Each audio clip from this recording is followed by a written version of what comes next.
너희에게 이를 것이 많으나 지금은 너희가 감당하지 못하리라. 그러나 진리의 성령이 오시면 그가 너희를 모든 진리 가운데로 인도하시리니 그가 스스로 말하지 않고 오직 들은 것을 말하며 장래 일을 너희에게 알리시리라. 그가 내 영광을 나타내리니 내 것을 가지고 너희에게 알리시겠습니다. 무릇 아버지께 있는 것은 다 내 것이라. 그러므로 내가 말하기를 그가 내 것을 가지고 너희에게 알리시리라 하였노라. 하나님의 말씀입니다. 하나님께 감사합니다. 이제 주님 앞에 예배를 모셔서 말씀을 사모하는 마음으로 기다리시는 여러분에게 그리스도의 은혜와 평강이 충만히 임하기를 주의 이름으로 축복합니다. 예수님의 제자들은 사도행전 2장에서 우리가 보는 듯한 그 담대하며 말씀의 지식이 풍성하고 조리 있게 설교를 해나가며 유대인들과의 신앙 논쟁 속에서 넉넉히 성경을 들어 예수가 그리스도임을 주장할 수 있었던 그 실력이 있는 사도, 그 용기 있는 사도. 너희는 생각해보라. 사람의 말을 들을 것이냐 하나님의 말을 들을 것이냐 너희는 판단하라. 이렇게 말할 수 있을 만큼 담대히 자기 목숨을 내어놓고 주께서 맡기신 교회를 세워가는 일을 행했던 사도들, 그 능력 있는 제자들은 처음부터 키워진 것이 아니었어요. 그래서 예수님을 만났더니 되는 것이 아니었어요. 우리 가운데 어떤 이들은 내가 예수님을 한 번만 뵐 수 있으면 지금 같은 믿음은 아닐 거다. 내가 예수님 못 뵈고 그냥 예수님을 믿으려니까 잘 안 믿어지는 건데, 예수님을 진짜로 한 번만 뵙고 예수님 물 위를 걸으신 것, 바다를 잔잔케 하신 것, 오병이어, 예수님 베푸신 기적, 나사로를 살리신 것, 과부의 나인성의 과부의 아들을 막 죽었으나 살린 것, 주님이 하신 모든 사역 중에 단 하나라도 내가 보면 내가 지금 같지 않을 거야 라고 말할 모든 분들, 그런 분들은 기억하세요.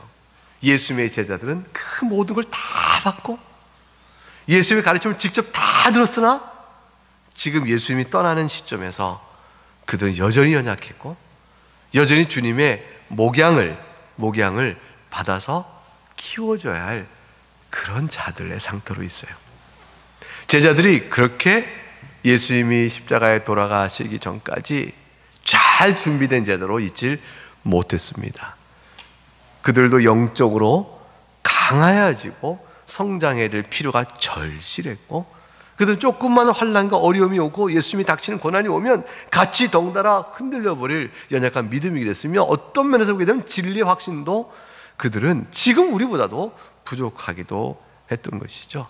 예수님 보지도 않고 죽었던 많은 순교자들이 있었잖아요. 예수님을 눈으로 보지 못했으나 말씀 하나 보고 그 한평생의 고난을 참아낸 성도도 있잖아요. 예수님을 봐서가 아니고 예수님의 목양이 여전히 저들도 필요했어요. 우리가 베드로 사도, 바울 사도 얼마나 대단하게 여겨요. 성경에 또 요한 사도 얼마나 훌륭해요. 이 사도들 다 훌륭하지만 그러나 다 예수님의 깊고도 오랜 정성 어린 목양이 저들에게도 필요했습니다. 저들의 상태가 어땠을까? 누가복음 22장 24절에 가게 되면 그들 사이에 다툼이 있었다 돼 있어요. 예수님께서 이제 죽으실 날이 곧 가까이 왔는데, 잡히실 날이 가까이 왔는데, 그때의 목요일 밤 그 자리에서도 제자들 사이에 누가 더 크냐? 라고 다툼이 있을 만큼 제자들은 영적으로 아직 어렸습니다. 교중인 여러분 우리가 교회에 모여서 누가 더 크냐 다투는 사람 없잖아요. 우리가 나그네교회 교회에 모여서 왜 날 몰라봐, 내가 너보다 높다, 내가 더 크다 이럴 사람 아무도 없잖아요. 다 서로가 자신보다 더 귀하고 높은 줄 알고 낮게 여기며 존경하는 마음을 갖고 지내. 제자들은 예수에 잡히기 전날에도 누가 더 높으냐 하고 다투는 사람이었어요. 영적으로 아주 어렸습니다. 깨달음도 아주 더뎠어요. 요한복음 13장 36절 37절, 우리가 16장 보고 있잖아요. 13장에 가게 되면 시몬 베드로가 이렇게 말합니다. 주여 어디로 가시나이까? 예수님께서 말씀하셨죠. 내가 가는 곳에 너희가 지금은 따라올 수 없으나 나중에는 따라올 수 있으리라. 베드로가 이르되 지금 우리가 어째 못 따라갑니까? 주를 위한 내 목숨도 바치겠습니다 라고까지 말할 만큼 용기 있게 말했지만 주님이 가시는 것이 어디인지, 그리하여 그분께서 다시 오셔서 우리가 하늘에 있을 그 우리의 거처를 마련하신다는 사실, 이 영적인 진리의 단계를 아직도 구약 성경을 아는 자로 있으면서 불구하고 헤아려 살필 만큼 깨달음이 없었어요. 그래서 미련했던 겁니다. 빌립이란 예수님의 제자가 있잖아요. 빌립이 예수님께 요한복음 14장 8절 9절에 뭐라고 말하냐면 주여 아버지를 우리에게 보여주옵소서. 그러면 족하겠나이다. 하나님 아버지를 보여달라고 얘기했어요. 예수님께서 하도 답답 이렇게 말씀하셨죠. 내가 너희와 이렇게나 오랫동안 함께 있었는데 아직도 나를 알지 못하냐. 너희가 나를 보았으면 아버지 하나님도 본 것이니라. 어쩌야 아버지를 보여달라고 하느냐. 즉 예수님께서 하나님을 우리 가운데 나타내 보이시고 계시다는 사실을 아직도 빌립은 의심하고 있었던 거죠. 이게 믿고 아는 일에도 더디었습니다. 그래서 요한복음 16장 5절과 6절 주님께 이렇게 말씀하셨어요. 내가 나를 보내신 이에게로 가는데 너희 중에서 나더러 어디로 가는지 묻는 자가 없고 도리어 내가 이 말을 함으로 너희 마음에 근심이 가득하구나. 저들은 예수님이 안 계시고 앞으로 있게 될 닥치는 어떤 불길한 상황에 대한 근심만 컸지, 예수님이 가셔서 이루실 구원 사역으로 말미암아 자기들에게 미쳐질 영광스러운 이 구원의 역사에 대해서는 생각을 못했어요. 예수님이 하늘로 올르셔서 승천하셔서 하나님 아버지 보좌 우편에 앉아서 우리를 위하여 기도하실 분이시다. 성령께서 오셔서 우리를 담대히 주의 복음을 전하게 하신 역사가 있게 될 것이다. 이 모든 구원 사역의 전개가 될 것으로 인하여 바라보며 기쁨과 담대함을 얻기를 고사하고, 당장에 예수님이 안 계심으로 인하여 자식 닥칠 일만을 염려하고 눈 코앞에서 그것으로 인해서 근심하는 자들이었어요. 모두가 그리스도의 말씀을 듣고 배웠으나 진리를 깨달음에 더디고 미련하였던 상태였습니다. 그러다 보니까 예수님 실제로 붙들리시고 십자가 못 박히실 날이 가까울 때 제자들은 어떻게 했습니까? 예수님을 다 부인하고 떠나버리고 도망쳐버린 상태에 되고 말았잖아요. 예수님께서 그 미리 예언해 두세요. 요한복음 16장 32절에 보라 너희가 다 각각 제 곳으로 흩어지고 나를 혼자 둘 때가 오나니 벌써 왔도다. 주님이 그러셨어요.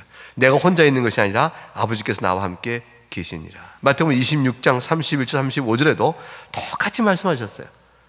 목자를 치리니 양의 떼가 흩어지려 하듯이 너희가 다 흩어질 것이라. 베드로에게 말씀하시기를 오늘 밤 닭 울기 전에 네가 3번 나를 부인할 것이라고까지 말씀해 주셨습니다. 이런 제자를 주님이 목양하시는 거예요. 지금 3년 동안 목양하시고 떠나기 직전에도 지금 목양을 하세요. 어떻게 목양하실까요? 주님의 마음은 얼마나 오래 참으시고 얼마나 자비롭고 얼마나 인내심이 크신지 몰라요. 여기 보셨다가 아이고 3년이나 키웠는데 이 정도인가, 싹이 노랗구나 하고 버려버리지 아니하시고 하나같이 다 같이 마음의 손길을 모아 제자들의 어리석음과 더딤이 있는 것을 불쌍히 여기시며 키워내십니다. 그게 오늘 본문의 12절 말씀 속에 담겨져 있는 것이에요. 12절에 뭐라고 돼 있어요? 같이 읽어보죠. 시작. 내가 아직도 너에게 이를 것이 많으나 지금은 너희가 감당하지 못하리라. 주님께서 제자들의 영적 상태를 살펴보시면서 안타깝게 여기며 하신 말씀이에요. 제자들아, 너희가 지금 감당하지 못하는 연약한 상태에 있구나. 그러니 내가 너희들에게 이룰 것이 많이 있는데 이를 어떻게 하면 좋을꼬 하실 말씀이에요. 주님이 어떻게 보면 책망하시는 것 같죠? 이렇게 책망하시는 말씀을 우리에게 주신다면 우리가 얼마나 두려워요. 고린도전서 3장 1, 2절에 가도 바울 사도 똑같은 그리스도의 마음으로 목양합니다. 이렇게 얘기하죠. 형제들아, 고린도전서 3장 1절과 2절에 내가 신령한 자들 대함과 같이 너에게 말할 수가 없어서 육신에 속한 자 곧 그리스도 안에서 어린아이들 대함과 같이 내가 하노라. 내가 너희들을 저주로 먹이고 밥으로 먹이지 아니하였도다. 히브리서 5장 11, 12절에도 멜기세덱에 관하여는 우리가 할 말이 많으나 너희가 듣는 것이 둔함으로 설명하기 어려우니라. 때가 오래되었으므로 너희가 마땅히 선생이 되었을 터인데 너희가 다시 하나님의 말씀의 초보에 대하여 누구에게서 가르침을 받아야 할 처지이니 단단한 음식은 못 먹고 젖이나 먹어야 할 자가 되었구나. 사도들이 목양한 교회도 다 오래 참음과 정성과 사랑과 긍휼의 마음으로 품고 품어 다스리고 가르쳐서 겨우 키워내는 그게 교회예요. 이게 세상에는 보이는 모든 교회들, 지교회들은요 전부 이런 목양의 상태 속에 있습니다. 다시 말하면 다 어리고 연약한 상태에 있어요. 어느 교회가 이제 섰다 할 교회는 없습니다. 선 줄로 아는 자는 넘어질까 조심하라 하셨어요. 우리 가운데 그런 교인이 없고 우리 가운데 그런 교회가 없죠. 근데 이 말씀은, 이런 상태에 대한 말씀의 이해는 우리는 뭘 가르쳐 주냐면 어느 교회도 버릴 교회가 없고 어느 교인도 내쫓을 교인이 없다는 거예요. 다 그런 상태에서 자라나는 거예요. 하나님은 어느 목사보다, 하나님은 어느 신앙의 부모보다도 오래 참으세요. 예수님은 인간의 어느 목사, 사람은 다 포기해도 주님은 포기하지 않으시는 거예요. 끝까지 길러내십니다. 끝까지 길러내세요. 그래서 나중에 우리는 다 저 사람은 아닐 것이라고 다 포기해버려서 소용없다 했는데, 그래서 교회에서도 내쫓아버렸는데 주님 홀로 그를 목양하여 나중에 구원에 이른 데까지 끌고 오시는 자도 있는 거예요. 그때는 우리는 한없이 부끄럽죠. 주님께서는 포기하지 아니하시고 우리는 버리는데 주님은 저자를 끝내 돌이켜 회개케 하시어 주 앞에 이르게 하시는구나. 우리는 그때 우리의 목양과 신앙의 부모로서 자녀를 대하는 우리의 신앙적인 가르침에 깊은 반성을 하게 되는 것이죠. 그리고 다시 주님을 바라보게 되는 것이죠. 기억하셔야 될 것이 있어요. 시편 103편을 보세요. 시편 103편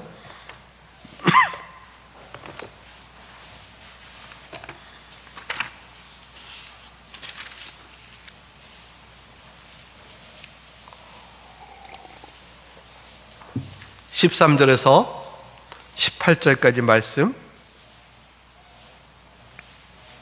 13절에서 18절까지 말씀을 한 절씩 나누어 읽어보겠습니다. 제가 먼저 시작하죠. 아버지가 자식을 긍휼히 여김 같이 여호와께서는 자기를 경외한 자를 긍휼히 여기시나니 이는 그가 우리의 체질을 아시며 우리가 단지 먼지뿐임을 기억하심이로다. 인생은 그날이 풀과 같으며 그 영화가 들의 꽃과 같도다.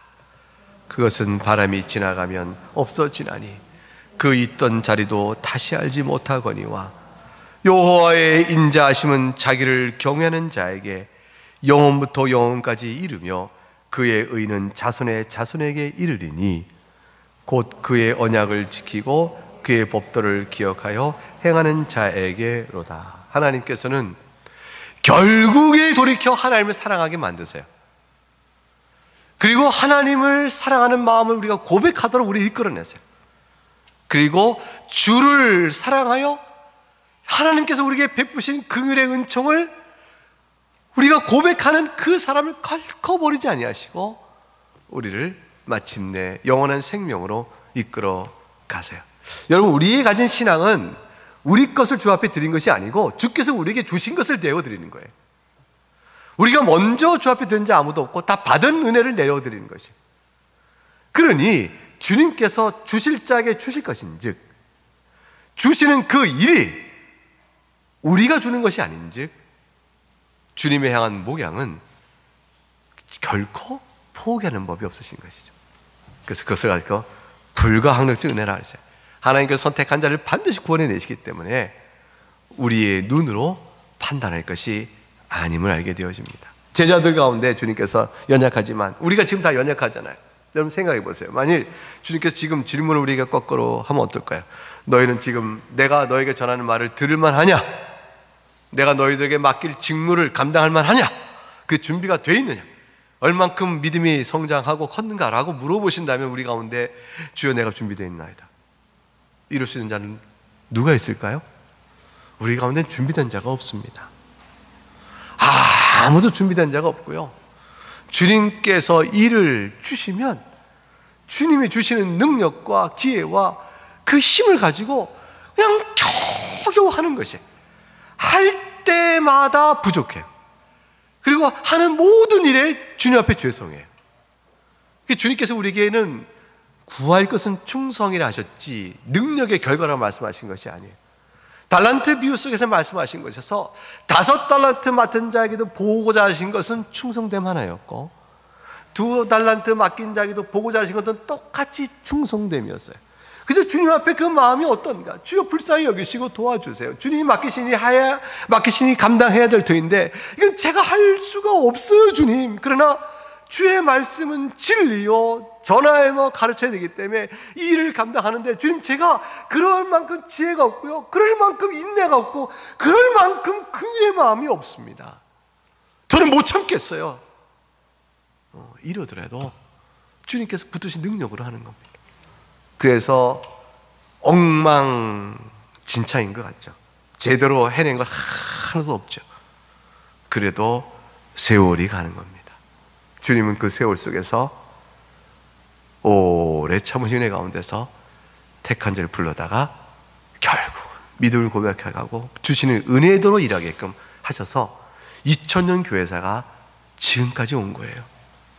교회사 속에 우리가 존경할 만한, 직접 알지 못하고 이름을 들어 알고 있는 많은 분들도 그렇게 주님이 써오신 것이고, 지금 우리들도 그런 은혜 가운데서 이렇게 비틀비틀 오뚜기처럼 금방 넘어질 것 같으나 다시 일어서고 또 일어서고 주의 은혜가 붙듯이 오니 그렇게 가는 겁니다. 개인의 신앙생활도 마찬가지예요. 우리의 신앙이 항상 은혜 충만하고 성령 충만하여 노래하며 기쁨과 감격 속에 젖어 있지 못하고 삶의 고단함과 어려움과 눈물 속에 푹 가라앉기도 하고 연약해 신앙을 우리가 있다 할지라도 주님 결코 포기하지 않으시고 버리지 않으시는 거예요. 목양하십니다. 우리는 주님의 말할 수 없는 긍휼과 자비로움과 우리의 체질을 아시는 주님께서 그의 지혜를 가지시고 우리를 지금도 목양하고 계시다. 그걸 잊지 마셔야 합니다. 그 말은 주님이 지금도 나를 사랑하고 계시다라는 것이, 그 사랑을 속한 교회를 통해서 맛보아 알고 있는 것이에요. 전달되고 있는 것입니다. 지금은 감당할 만하지 못하는데 내가 너에게 이룰 것이 많이 있다, 아직 더 있다, 여전히 있다 하신 말씀은 무엇일까? 그것은 첫째 성격은 이것입니다. 너희가 감당하지 못할 것이라 하는 것은 아직은 알려줘도 그들이 깨달을 수 없는 것이에요. 그게 뭐냐면 예컨대 이와 똑같죠. 예수님께서 이제 마태복음 16장에 가게 되면 내가 대제사장들과 서기관들에게 붙들려서 고난받고 죽임을 당하다가 제3일 만에 제3일에 부활할 것이다 그러셨어요. 그러면 제자들은 부활할 것이라는 말까지 들었으니까 죽으시나 부활하니까 승리가 있구나 이렇게 생각을 해야 되는데, 마음은, 귀는 내가 대제사장과 장로들에게 서기관들에게 많은 고난을 받고 죽임당한다, 그것까지만 들어요. 그리고 3일에 부활할 것이다 라는 말은 잊어버리고 듣지 못합니다. 마음에 새겨 통일성 있게 보지 못합니다. 그러니까 이제 베드로가 돌아가시면 안 됩니다, 우리가 목숨을 다가 주님의 생명을 건질 것입니다 하고까지 막 나서게 되잖아요. 주님께서 사탄아 내 뒤로 물러가라 그렇게까지 말씀하셨습니다. 사람의 일만을 생각할 뿐이라고 하셨죠. 감당하지 못하는 이유는 제자들은 그렇습니다.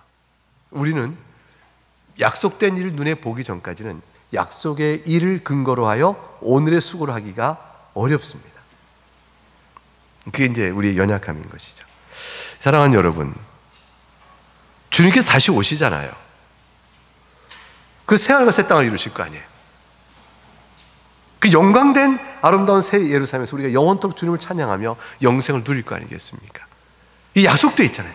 여러분의 죽으심은, 육체의 죽음은 부활로 올 거 아니겠어요? 육체의 부활과 부활한 그 몸을 가지고 주님 배울 때는 완전히 새로운 완전한 거룩한 영으로 살아갈 거 아니겠어요?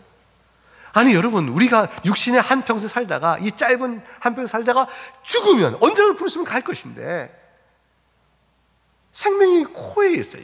이 호흡이 딱 끊어지면 죽는 거 아니겠어요? 그럼 주님 앞에 갈 텐데, 그런 다음에 주님 배우는 그 낙원의 이 기쁨을 우리가 믿고 알고 있잖아요. 그런데 그 신앙이 여러분의 오늘의 삶과 여러분이 마땅히 오늘 해야 될 많은 것들을 얼만큼 강하게 붙들어 주나요?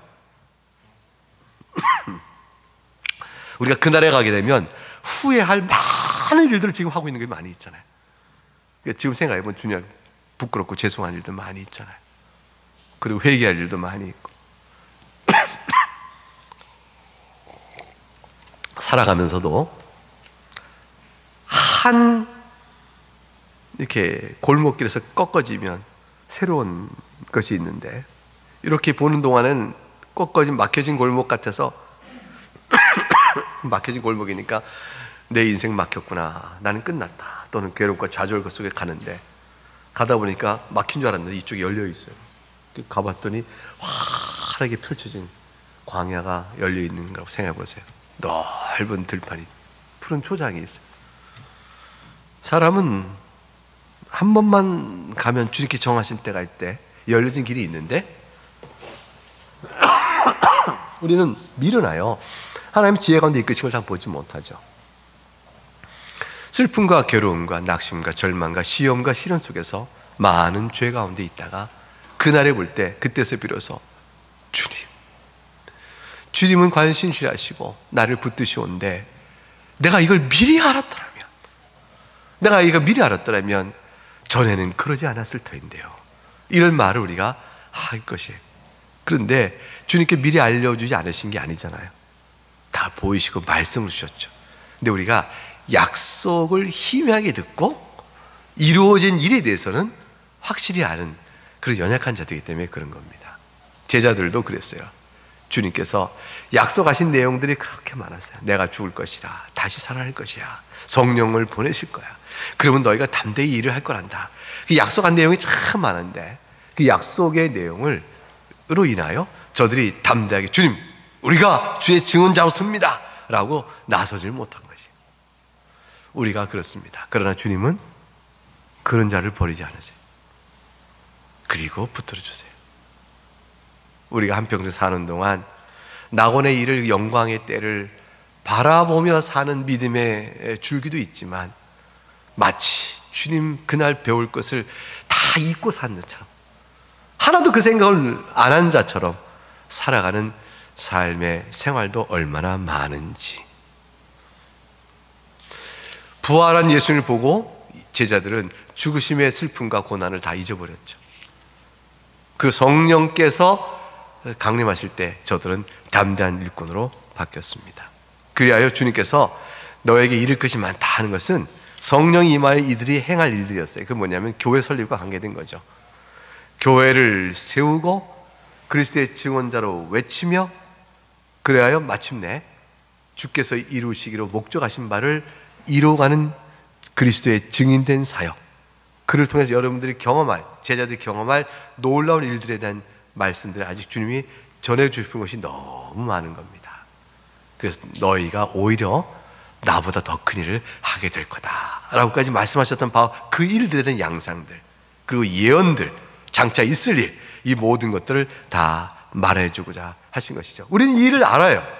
사도들에게 더 말해주고자 했으나 저들에게 미처 말씀하지 못했던 일들이 뭔지 압니다. 어떻게 알아요? 우리 서신서가 있잖아요. 사도들이 쓴 서신서. 로마서부터 시작해서 그 신약의 서신들을 다 보면 압니다. 그리고 요한계시록까지 우리에게 주어져 있죠. 사도행전을 읽어보면 주님께서 저들에게 더 하시고자 하신 말씀의 내용이 뭔지를 우리는 선명하게 압니다. 이 모든 일들을 주님께서 행하게 하시는 원리가 있는데, 그 원리는 바로 성령의 능력이라고 말씀하셨어요. 성령의 능력을 오늘 13절에서 뭐라고 그랬냐면 진리 가운데로 인도하신다고 그랬어요. 진리 가운데 인도한다는 것은 그냥 귀로만 들어 알게 한다는 내용의 가르침이 아니라, 귀로 들어 마음으로 깨달아 의지에 순종하여 나가는 데까지 이끄신다는 것이었어요. 여러분, 성령의 음성을 들으세요라는 말은 가면서 어디서 들리나? 귀로 막 들어보려고 막 이렇게 애쓰거나 마음에 내가 떠오른 생각이 뭐가 있을까 가만히 들어보자 이렇게 듣는 거 아닙니다. 이게 듣는 게 아니고 성령께서 일깨우시는 말씀의 교훈을 마음에 받아 내 의지를 죽이고, 즉 내 의지하는 죄의 정욕을 죽이고 말씀의 교훈이 깨우치는 바대로 순종해 나가기로까지 나가는 결단, 그것이 바로 주의 성령의 음성을 듣는 거예요.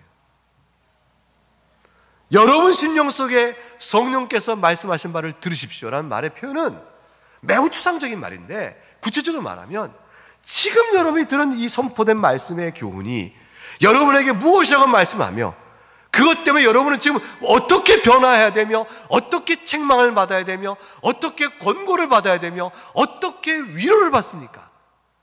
그 인도함에 따라 여러분 마음을 내어놓으세요. 그것이 바로 성령의 음성을 듣는 것이에요. 그게 바로 성령의 인도함을 받는 것입니다. 그것을 주님께서 인도하시고, 성령이 인도하시고 저들을 이끌 거라고 말씀을 하십니다. 13절의 하반절에 보게 되면 진리가 인도하실 텐데 성령께서 스스로 말하지 않는다고 하셨어요. 성령 하나님은 인격체가 이신데 성부, 성자, 성령 다 삼위 하나님 각각 인격성이 있으신데 어떻게 스스로 말하지 않으실까? 지시를 받으시나? 그 말이 뭐냐면 오직 들은 것을 말한다 이렇게 돼 있으니, 지시를 받아 말씀하시나? 그럼 성령 하나님은 열등하신가? 이런 생각을 하기 쉽죠? 네, 그런 뜻이 아닙니다. 성부와 성자와 성령 하나님 사이에 한 분 하나님으로 서로 막힘이 없으니 진리가 하나예요. 그래서 성령께서 너에게 이끄시는 진리는 내가 너에게 이미 전한 바를 알게 하시는 것이다. 그 주님이 가르치신 바가 성령께서 이끄신 진리요, 내가 너에게 알려주는 모든 바는 내 아버지께서 내게 알리신 바를 알리시는 거니, 성부께서 내게 알리신 바가 된 것을 내가 너에게 알려주고 성령께서 그 진리 가운데 너희를 이끄시니 성부, 성자, 성령의 한 가지 사역, 한 가지 진리를 말씀하신다는 내용이 되어지는 거죠. 그래서 요한복음 16장 14절 하반절 15절에 지금 방금 읽은 것이 내 것을 가지고 아버지께 있는 것은 다 내 것이라 이렇게 말씀과 연결되어져요. 마태복음 11장 27절에 내 아버지께서 모든 걸 내게 주셨으니 아버지 외에는 아들을 아는 자가 없고 아들과 또 아들의 소원대로 계시를 받은 자 외에는 아버지를 아는 자가 없느냐는 말씀도 똑같은 맥락입니다. 그래서 성령 하나님께서는 결국 그리스도께서 가르친 바를 진리됨으로 우리를 이끌어 가시니 우리는 결국 그 깨우침을 가지고 그리스도를 찬양하며 그리스도의 영광을 높이게 되어집니다. 그래서 오늘 16절 14절 하반절에 그가 내 영광을 나타낼 것이다 그랬습니다.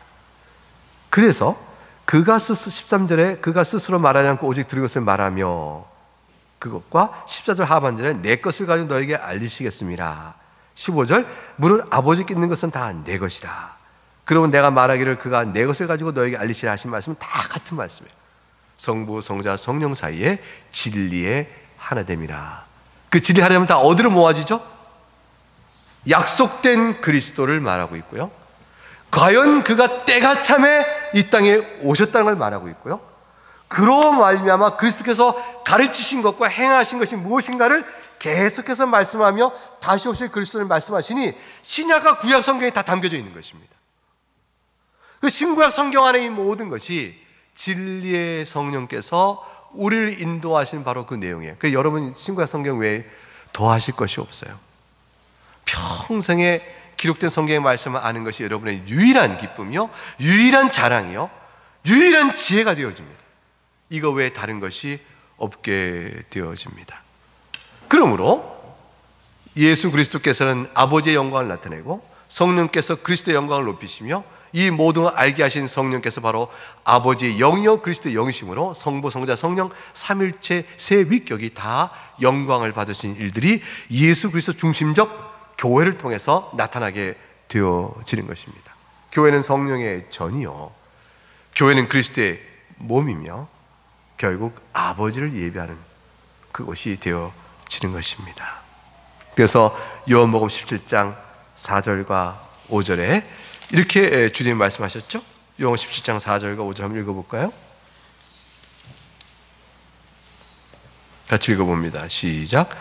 아버지께서 내게 하라고 주신 일을 내가 이루어 아버지를 이 세상에서 영화롭게 하셨사오니 아버지여 창세전에 내가 아버지와 함께 가졌던 영화로서 지금도 아버지와 함께 나를 영화롭게 하옵소서. 그랬습니다. 주님을 영화롭게 하고 주님은 아버지를 영화롭게 하며 그 모든 일의 시작과 끝은 또한 성령의 은혜로 되어집니다. 자, 오늘 말씀의 결론을 내려보겠습니다. 그 결론의 말씀은 결국 어떻게 될까요?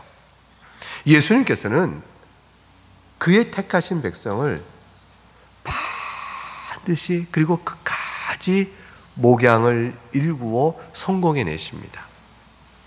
그 성공해 내신 목양의 효과는 성령 하나님의 증언을 잘 들어서 그 성령 하나님의 증언은 곧 예수 그리스도의 말씀과 그의 행하신 바를 우리에게 보고 믿고 깨달아 우리가 결단하여 그 앞에 나오도록 이끄시는 것이니 이 모든 일은 다 구체적인 것으로는요 설교와 말씀을 통해 바뀌는 거예요.